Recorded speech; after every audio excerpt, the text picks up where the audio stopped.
Bismillahirrahmanirrahim. Assalamualaikum warahmatullahi wabarakatuh. Apa kabar anak-anak Ibu? Kembali lagi bersama Ibu Eka dalam mata pelajaran biologi. Let's have fun with biology. Hari ini kita akan mempelajari tentang metabolisme. Metabolisme adalah reaksi biokimia dalam tubuh makhluk hidup yang melibatkan substrat dan enzim untuk menghasilkan produk. Metabolisme terbagi menjadi dua, yaitu katabolisme dan anabolisme. Nah, mari kita mempelajari selanjutnya apa sih perbedaan katabolisme dan anabolisme.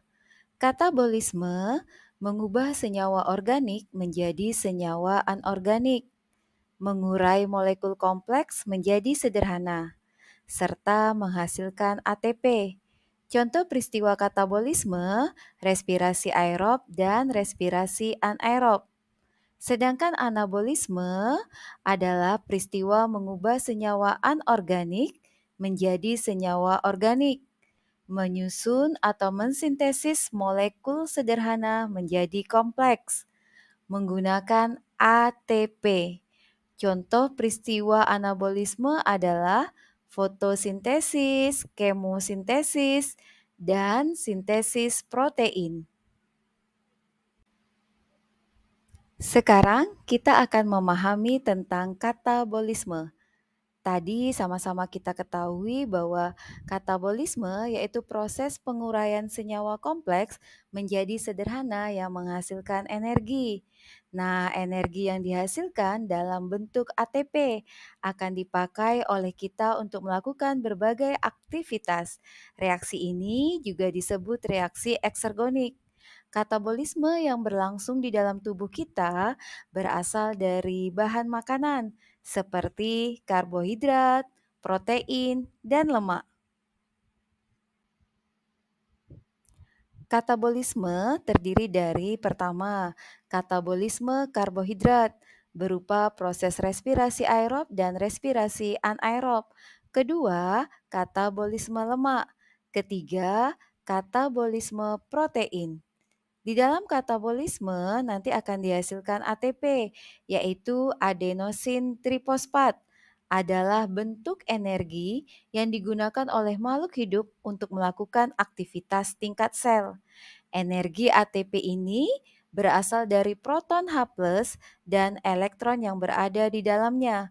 Energi ATP pada katabolisme dibawa oleh NAD+ dan FAD.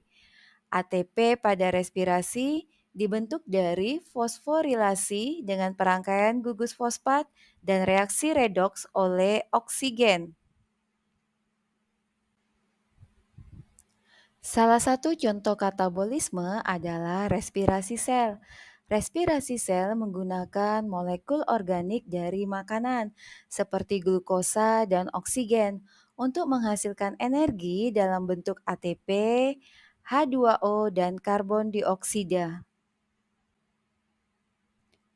Respirasi ada dua. Pertama, respirasi aerob, respirasi yang membutuhkan oksigen bebas dari udara untuk menghasilkan energi.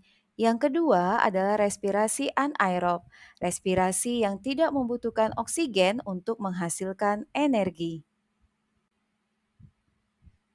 Respirasi aerob berlangsung di dalam sel, yaitu tepatnya pada organel sel mitokondria. Persamaan reaksi untuk respirasi aerob adalah glukosa ditambah oksigen akan menghasilkan air dan karbon dioksida serta energi dalam bentuk ATP. Nah, sekarang kita akan mempelajari lebih lanjut apa itu respirasi aerob. Respirasi aerob adalah katabolisme karbohidrat yang membutuhkan oksigen sebagai oksidator, yaitu penerima elektron terakhir dari reaksi. Tahapan respirasi aerob ada 4. Pertama, glikolisis. Kedua, dekarboksilasi oksidatif asam pirufat. Ketiga, siklus Krebs. dan keempat transport elektron. Glikolisis adalah proses pemecahan glukosa menjadi asam pirufat pada respirasi aerob. Reaksi ini terjadi dalam sitoplasma sel atau sitosol. Sekarang, kita akan mempelajari tahap pertama dari respirasi aerob, yaitu glikolisis. Anak-anak ibu tadi sudah mengetahui bahwa glikolisis adalah mengubah glukosa menjadi asam pirufat dengan menghasilkan NADH dan ATP. Persamaan reaksinya, glukosa ditambah 2 ADP ditambah 2 NAD akan menghasilkan 2 asam pirufat ditambah 2 ATP dan 2 NADH. Tempat terjadinya glikolisis adalah di sitosol. Tahapan terjadinya glikolisis dapat dibagi menjadi dua. Pertama, tahap investasi ATP dan yang kedua adalah tahap panen ATP. Sekarang kita akan mempelajari tahap pertama dari glikolisis, yaitu tahapan investasi ATP. Anak ibu bisa sambil melihat bagan jalur tahapan glikolisis.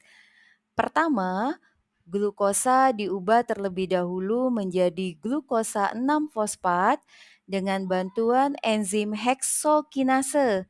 Pada tahap ini memerlukan ATP yang dapat melepaskan energi untuk diubah menjadi ADP.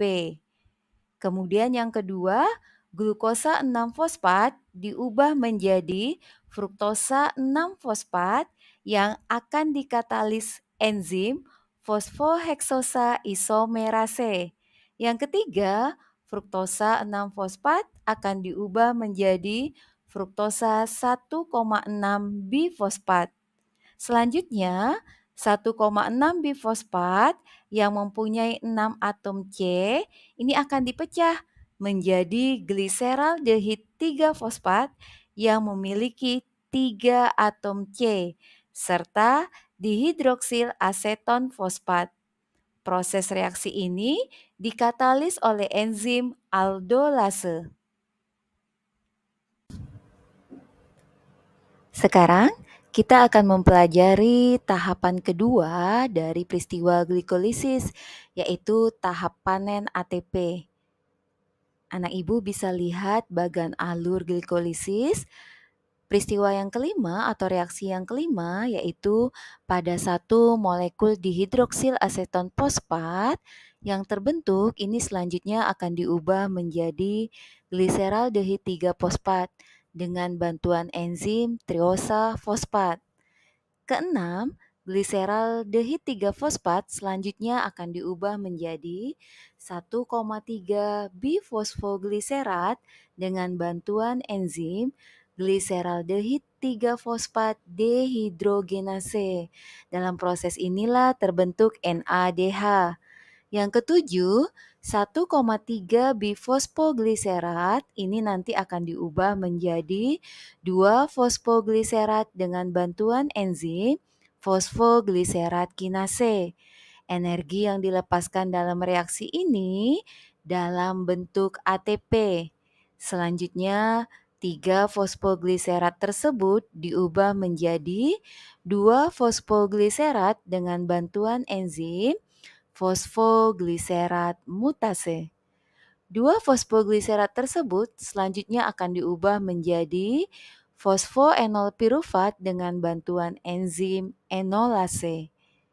Terakhir, fosfoenol pirufat yang dihasilkan selanjutnya akan diubah menjadi asam pirufat yang dikatalis oleh enzim pirufat kinase. Dalam tahap ini juga dihasilkan ATP. Dari serangkaian tahapan glikolisis yang kita pelajari tadi, maka akan ada input atau masukan dan output atau keluaran hasil dari glikolisis. Untuk input maka membutuhkan 1 glukosa, 2 ATP, 2 ADP, 2 ADP, dan 2 NAD+. Sedangkan output atau hasil dari tahapan glikolisis adalah 2 NADH, 2 asam pirufat, 4 ATP. Total bersih yang dihasilkan nanti akan 2 ATP. Anak ibu bisa mencocokkan dengan bagan alur glikolisis. Ini dapat dijelaskan. Sekali lagi, silakan anak ibu memperhatikan gambar struktur skema dari tahapan glikolisis tersebut. Kemudian silahkan anak-anak ibu hitung jumlah glukosa, NAD+, ATP, ADP, maka akan didapatkan jumlah yang sesuai dengan penjelasan tadi. Kenapa di dalam penjelasan input maupun output terdapat ATP dan ADP? Ini dikarenakan pada tahap awal dari pengubahan glukosa menjadi fruktosa 1,6 bifosfat dibutuhkan ATP sebanyak 2 ATP. Sedangkan mulai dari pengubahan gliseraldehid 3 fosfat sampai asam pirufat dihasilkan 4 ATP. Bagaimana anak-anak ibu? Sudah jelas? Pada output, hasil terdapat 4 ATP, tapi total bersih menjadi 2 ATP. Kalau ada soal yang seperti ini, maka anak-anak ibu jangan bingung menjawab 4 atau 2. Jelas jawabannya adalah 2 ATP. Kenapa? Karena 4 ATP yang terbentuk, 2 ATP akan digunakan sebagai input lagi pada tahap pengubahan glukosa menjadi glukosa 6-fosfat. Hal ini diperlukan karena proses glikolisis akan terus-menerus terulang. Sisanya yang 2 ATP inilah yang nanti digunakan sebagai sumber energi bagi tubuh. Hasil dari glikolisis juga ada 2 asam pirufat. Nah, kemana asam pirufat selanjutnya? Pada keadaan yang terdapat oksigen, asam pirufat yang ada kemudian akan masuk dalam tahap dekarboksilasi oksidatif asam pirufat serta siklus Krebs dan transport elektron guna memperoleh energi yang lebih lanjut. Nah, ini akan kita lanjutkan pada materi berikutnya, yaitu dekarboksilasi oksidatif serta siklus Krebs. Sampai di sini materi tentang glikolisis. Ibu harap tetap semangat belajar. Demikian materi kita untuk saat ini. Untuk anak-anak ibu, jaga kesehatan, tetap semangat, bangun motivasi internal, dan terima kasih. Wassalamualaikum warahmatullahi wabarakatuh.